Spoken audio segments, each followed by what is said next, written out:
Assalamualaikum warahmatullahi wabarakatuh. Baik, di sini kami dari kelompok 1 akan menjelaskan tentang dasar-dasar atom. Saya Nadia Inten Herawati akan menjelaskan materi pertama. Adapun rumusan masalah sebagai berikut. Yang pertama ada sejarah konsep atom, yang kedua pengertian atom, yang ketiga penyusun atom, dan yang keempat model-model atom.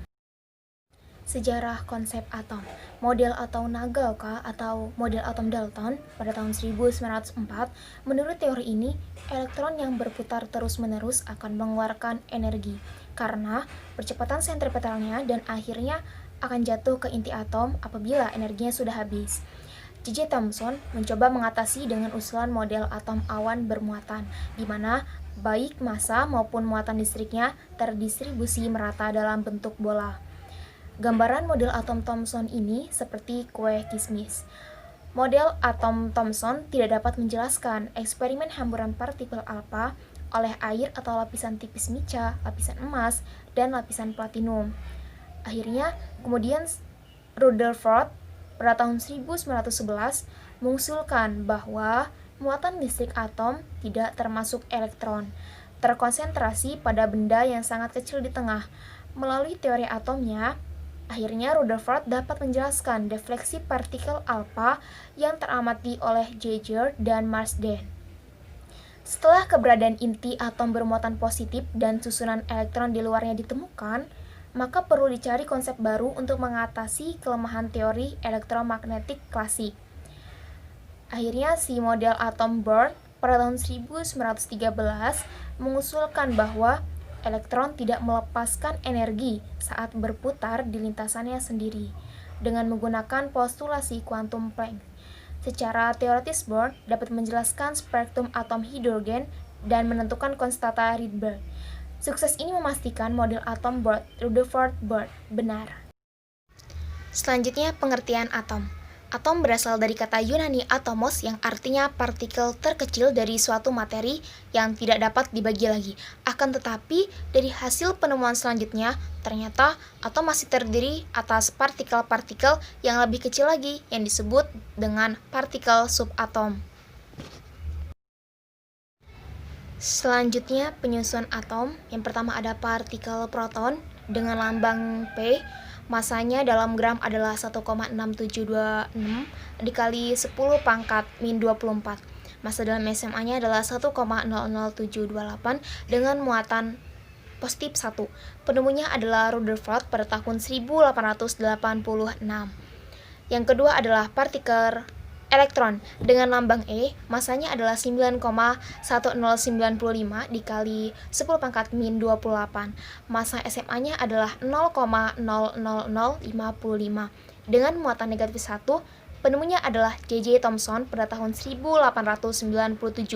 Yang ketiga ada partikel neutron dengan lambang N, masanya 1,6749 dikali 10 pangkat min 24 dengan massa SMA-nya 1,00866 dengan muatannya 0. Penemunya adalah J. Chadwick pada tahun 1932. Unsur X memiliki nomor massa A dan memiliki nomor atom Z. Keterangannya, X itu sebagai lambang atom atau sama dengan lambang unsur, yang A nomor massa, yang Z nomor atom. Isotop merupakan unsur yang memiliki nomor atom sama tetapi nomor massanya berbeda. Yang isobar, nomor atom berbeda tetapi nomor massanya sama. Isoton, unsur yang memiliki jumlah neutron sama. Isoelektron, unsur yang memiliki jumlah elektron sama. Perkembangan model atom. Yang pertama ada model atom Dalton, kedua model atom Thomson, yang ketiga model atom Rutherford, yang keempat model atom Niels Bohr, yang kelima ada model atom mekanika kuantum atau model atom modern. Yang pertama, model atom Dalton. Pada tahun 1803, John Dalton mengemukakan pendapatnya tentang atom. Teori atom Dalton didasarkan pada dua hukum, yaitu hukum kekekalan massa, hukum Lavoisier, dan hukum susunan tetap atau hukum Proust. Hukum Lavoisier menyatakan bahwa massa total zat-zat sebelum reaksi akan selalu sama dengan massa total zat hasil reaksi. Hukum Proust menyatakan bahwa perbandingan massa unsur-unsur dalam suatu senyawa selalu tetap. Nah, dari kedua hukum tersebut, Dalton mengemukakan pendapatnya tentang atom sebagai berikut. Atom merupakan bagian terkecil dari materi yang sudah tidak dapat dibagi lagi. Yang kedua, atom digambarkan sebagai bola pecah yang sangat kecil. Suatu unsur memiliki atom-atom yang identik dan berbeda untuk unsur yang berbeda. Yang ketiga, atom-atom bergabung membentuk senyawa dengan perbandingan bilangan bulat dan sederhana. Misalnya, air terdiri atom-atom hidrogen dan atom-atom oksigen. Yang keempat, reaksi kimia merupakan pemisahan atau penggabungan atau penyusunan kembali dari atom-atom, sehingga atom tidak dapat diciptakan atau dimusnahkan dan tidak dapat berubah menjadi atom lainnya. Kelebihan model atom Dalton. Yang pertama, dapat menerangkan hukum perbandingan tetap, hukum Peirce. Yang kedua, dapat menerangkan hukum kekekalan massa, hukum Lavoisier. Yang ketiga, dapat memotivasi para ilmuwan yang lain untuk mengkaji lebih terperinci tentang atom. Selanjutnya ada kelemahan model atom Dalton. Yang pertama, tidak dapat menjelaskan sifat listrik materi. Yang kedua, tidak dapat menjelaskan cara atom-atom saling berkaitan. Yang ketiga, adanya kesalahan bahwa atom unsur tertentu adalah identik. Padahal, ada atom dari unsur yang sama memiliki massa dan ukuran yang berbeda. Yang kedua, model atom Thomson. Thomson memperbaiki kelemahan dari teori atom Dalton dan mengemukakan teori atomnya yang dikenal sebagai teori atom Thomson. Ia menyatakan bahwa atom merupakan bola pejal yang bermuatan positif dan di dalamnya tersebar muatan negatif elektron. Model atom ini dapat digambarkan sebagai roti kismis. Adapun kelebihan model atom Thomson, yang pertama membuktikan adanya partikel lain yang bermuatan negatif dalam atom, berarti atom bukan merupakan bagian terkecil dari suatu unsur. Yang kedua, dapat menerangkan sifat listrik atom. Ini merupakan kekurangan dari teori atom Dalton. Yang ketiga, dapat menerangkan adanya partikel yang lebih kecil dari atom yang disebut partikel subatomik. Adapun kelemahan model atom Thomson, yang pertama tidak dapat menjelaskan susunan muatan positif dan negatif dalam bola atom tersebut, dan yang kedua tidak dapat menjelaskan adanya inti atom. Baik, materi selanjutnya akan dijelaskan oleh Saudari Agnes Monica. Kepadanya disilahkan. Saya Agnes Monica, di sini saya akan melanjutkan materi yang selanjutnya, yaitu model atom Rutherford. Yang pertama, muatan positif setiap atom adalah unik, berbeda satu sama lain. Yang kedua, jumlah elektronnya sama dengan muatan positif sehingga setiap atom bersifat netral. Yang ketiga, atom merupakan sebuah bola yang memiliki sebagian besar rongga hampa dan muatan positifnya terpusat pada pusat bola dan muatan negatif berada di sekelilingnya. Inti atom mengandung hampir semua massa atom, namun hanya menempati bagian yang sangat kecil dari atom. Yang keempat, elektron mengorbit nukleus seperti planet mengorbit matahari. Yang selanjutnya, model atom Rutherford menyatakan bahwa atom terdiri dari inti atom yang sangat kecil dan bermuatan positif, dikelilingi oleh elektron yang bermuatan negatif. Rutherford menduga bahwa di dalam inti atom terdapat partikel netral yang berfungsi mengikat partikel-partikel positif agar tidak saling tolak-menolak. Rutherford menjelaskan hasil eksperimen ini dengan mengasumsikan bahwa muatan positif dalam sebuah atom terkonsentrasi pada suatu bagian yang relatif kecil dibandingkan ukuran atom. Bagian yang bermuatan positif ini disebut inti nukleus. Elektron dalam atom diasumsikan berada di luar atom dan bergerak mengelilingi inti atom seperti planet-planet mengelilingi matahari. Kelebihan dari teori atom Rutherford ini sendiri adalah yang pertama, dapat membuat hipotesis bahwa atom tersusun dari inti atom dan elektron yang mengelilingi inti. Yang kedua, mudah dipahami untuk dapat menjelaskan struktur atom yang sangat rumit. Yang ketiga, dapat menggambarkan gerak elektron di sekitar inti. Kelemahan teori atom Rutherford ini sendiri adalah tidak dapat menjelaskan mengapa elektron tidak jatuh ke dalam inti atom. Yang kedua, tidak dapat menjelaskan spektrum garis pada atom hidrogen atau H. Yang ketiga, tidak dapat menjelaskan energi ketika bergerak yang menyebabkan energi atom menjadi tidak stabil. Yang selanjutnya adalah teori model atom Bohr. Penjelasan atom Bohr diungkapkan dalam 4 postulat.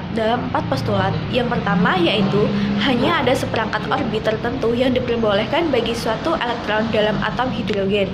Orbit ini dikenal sebagai keadaan gerak stasioner atau menetap. Yang kedua, selama elektron berada dalam lintasan stasioner, energi elektron tetap sehingga tidak ada energi dalam bentuk radiasi yang dipancarkan maupun diserap.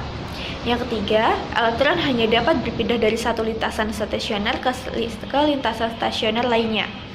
Pada peralihan ini, sejumlah energi tertentu terlibat. Yang keempat, elektron-elektron tidak akan kehilangan energi secara perlahan, sebagaimana mereka bergerak dalam orbit, melainkan akan tetap stabil di dalam sebuah orbit yang tidak dapat melurung. Kelebihan atom Bohr. Kelebihan atom Bohr sendiri adalah yang pertama, mengaplikasikan teori kuantum untuk menjawab kesulitan dalam model atom Rutherford. Yang kedua, keberhasilan teori Bohr terletak pada kemampuannya untuk merampalkan garis-garis dalam spektrum atom hidrogen. Yang ketiga, menerangkan bahwa atom terdiri dari beberapa kulit untuk tempat berpindahnya elektron. Yang selanjutnya, kelemahan dari teori atom Bohr yaitu yang pertama, struktur garis halus ini dijelaskan melalui modifikasi teori Bohr. Tetapi teori ini tidak pernah berhasil memberikan spektrum selain atom hidrogen. Yang kedua, belum mampu menjelaskan adanya struktur halus pada spektrum, yaitu dua atau lebih garis yang sangat berdekatan. Yang ketiga, belum dapat menerangkan spektrum atom kompleks. Dan yang keempat, intensitas relatif dari tiap garis spektrum emisi. Yang selanjutnya yaitu model atom modern atau mekanika gelombang atau mekanika kuantum. Yang pertama, inti atom tersusun atas proton P bermuatan positif 1 dan neutron N tidak bermuatan atau netral yang dikelilingi oleh elektron bermuatan negatif 1. Yang kedua, elektron beredar mengelilingi inti melalui lintasan kulit yang paling rendah. Nomor kulit 1, nomor kulit 2, dan nomor kulit yang selanjutnya. Yang ketiga, kulit elektron tersusun atas subkulit. Subkulit tersusun atas orbital. Kelima, kulit subkulit orbital serta peredaran elektron ditentukan oleh bilangan-bilangan kuantum. Kelebihan dari atom modern ini adalah yang pertama, mampu membuktikan bahwa adanya lintasan elektron untuk atom hidrogen. Yang kedua, mengetahui di mana kebolehjadian menentukan elektron atau orbital. Yang ketiga, mengetahui di mana posisi elektron yang sedang mengorbit. Dapat mengukur perpindahan energi eksistensi dan emisinya. Dan yang selanjutnya, dapat mengidentifikasi jika di inti terdapat proton dan neutron.